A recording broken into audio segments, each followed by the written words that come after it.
Hey everyone, welcome to Strange Stories, where we explore near-death experiences and supernatural stories from people who've had a glimpse of the other side.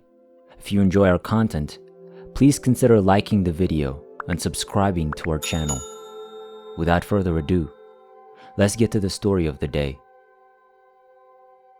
Surgical procedures were still highly intrusive in those days, and after removing herniated discs, I discovered the incision was around 15 centimeters long. The surgeons had anticipated a smaller incision but were obligated to lengthen it due to the discovery during the operation that the herniated discs were positioned on multiple spinal discs, as well as a congenital bone protuberance that they considered would be beneficial to remove. They had to use a hammer and a drill to make the removal successful, in addition to prolonging the incision and the duration of the anesthesia. And, whether due to an anesthetist error or the length of the process, the unthinkable occurred. I awoke during the operation, right as they were using the hammer and drill on my sacral bones. I recall the scorching agony on my spine, which seemed like it was the result of a fire right there. I couldn't say anything or make any sounds from my face-down position, so I lifted my head slightly to let them know I was awake. I only had time to watch the anesthetist place an oxygen mask over my face before falling back into the black silence of anesthesia. I awoke shortly after, in a bed, being moved down a corridor, and as soon as I got conscious, I remember the searing pain in my spine and found myself instantly outside of my body. The agony went away quickly, but I kept flying away from my bed and down the corridor quicker.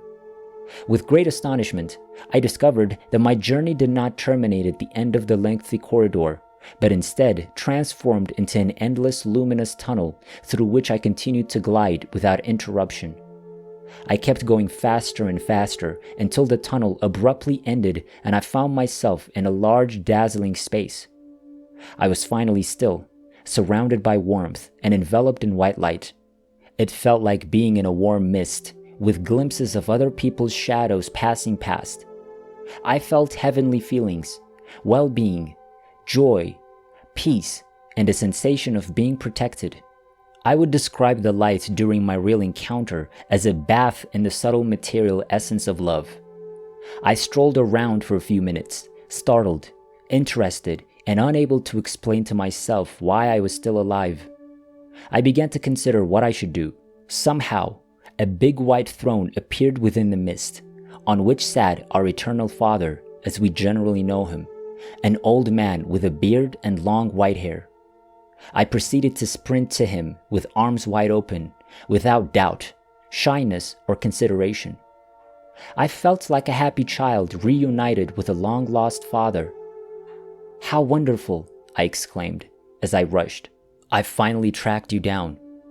I didn't have a mouth to talk. The response arrived at the same time. I felt a magnetic force block my course and heard the remark, "No, it's too soon for you," from the man on the throne, a similar image used in coffee advertising. I didn't have time to think about it because the voice said, "There are many people who still need you. You must turn around and assist them." There was no way I could say no. The encounter came to an end when the answer was definitive. I found myself quickly back in my body, which had begun to awaken from anesthesia in my hospital room's bed. Those first few seconds following awakening were sad. I was convinced I was dead and asked my family and doctors to validate my survival. They all tried to reassure me, but I remained perplexed because I was still experiencing extrasensory impressions, which made me doubt that I had returned to my normal existence. I heard voices from far away, in the corridors, and even on the floors above my floor. I knew this was a super auditory impact. I occasionally heard a heavy buzzing in my ears, which grew louder and louder until it sounded like the screeching of a sawmill. When the sound was at its most intense, I would become disconnected from reality and see a series of picture frames on a screen. The speed of these image frames slowed until I could see a real-time scene in which I was the protagonist. The scrolling sped up, then slowed again to depict a scenario in real time. This halting and scrolling occurred multiple times. Feelings, emotions, phrases, gestures, and meetings all occurred as I was living them at the time. I was terrified of this extrasensory experience, which occurred 2 or 3 times during those bizarre days following the excursion to the beyond. I tried to acquire an explanation from relatives and doctors, but no one knew what was going on, what it signified, or what caused it. I was astounded to realize that I could read the minds of all these folks. Now, I was completely lost and terrified. I was at a loss for words as to how to express what was occurring to me. My medical team had requested that a psychologist visit me in my hospital room on the 3rd and 4th days to verify my mental state. In this case, being able to read minds came in handy since I realized right away that they planned to inject sedatives and psychopharmacological substances. I pretended to be calm and avoided mentioning my difficulties. I kept my extrasensory perceptions and experience with another dimension to myself. The psychologists arrived the next day, and I pretended to be a patient who was only recovering physically and had been diagnosed with slight abnormalities post-anesthesia. My physical rehabilitation was critical, and I was able to walk on my own after only 5 or 6 days. As a result, I was able to dwell about my situation while walking down the corridor. I was able to confide in my family, but they were merely scared and couldn't offer any good reasons. The psychologist at the Center for Mental Health couldn't assist me, and even if he could, he would only have harmed my neurons, which I thought were working better than ever. I tried again with the doctors, but as soon as they learned of my extrasensory perceptions, they demanded that the psychologist be brought back.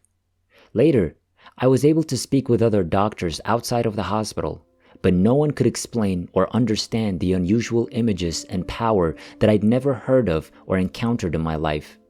I went down to the hospital chapel once I could manage the steps.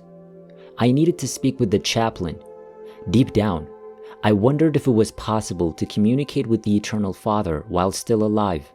I attended a chapel event, after which I waited for the priest to emerge. "Father, I was dead and I met our Eternal Father who sent me back here," I said flatly.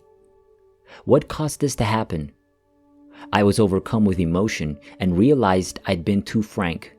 The priest's thoughts were racing, and he was convinced that my bizarre query had something to do with my recovery. He responded in a comforting tone, asking me to stay calm. He inquired as to what I was doing with my life. I replied that I was a member of a sports group for disabled people. He tried to persuade me that this was an admirable pursuit and that it was sufficient to unlock the gates to paradise. He put an end to the situation by telling me that I would be all right and that I would forget about this incident. I tried to appear satisfied and requested him not to disclose our chat to my family because I didn't want them to be distracted by it. Also, I told him not to notify the doctors who might talk to my family members. I believe he complied with my request because the physicians did not return the psychologist and my family did not bring it up again. After a few more days of surveillance in the hospital, they discharged me since they found no more mental abnormalities and my rehabilitation was progressing nicely. Clearly, other than a tiny suitcase containing my personal stuff, I left the hospital with a different kind of burden. What had happened to me and what was still happening? How to explain and manage the subconscious events that continued to occur without explanation or awareness, and what I viewed as dangerous. I was worried that if this happened while I was driving, it would result in an accident. Or what if it happened while I was out in public? Who knows where I'd end up? In addition to still hearing distant people's voices and reading people's minds. During my initial days of recuperation at home, I began to consider how I could return to some semblance of normalcy. It was all so confusing and I had no idea who to confide in. I didn't want to scare my family, so I told a couple of friends about it, but they laughed and agreed that it was best to stay quiet. When I was able to leave the house, I spoke with my doctor and discussed a few specifics. He obviously advised sedatives, but I could read his mind and tell he was considering a psychiatric treatment. I asked around for recommendations for a decent psychologist, and after doing some research, I decided on a Gestalt therapist. After a few months of individual therapy, I was introduced to a working group at a university run by this therapist. This encounter group, supervised by 2 therapists, provided a safe environment in which to identify, elaborate on, and overcome unconscious attitudes formed throughout childhood or adolescence.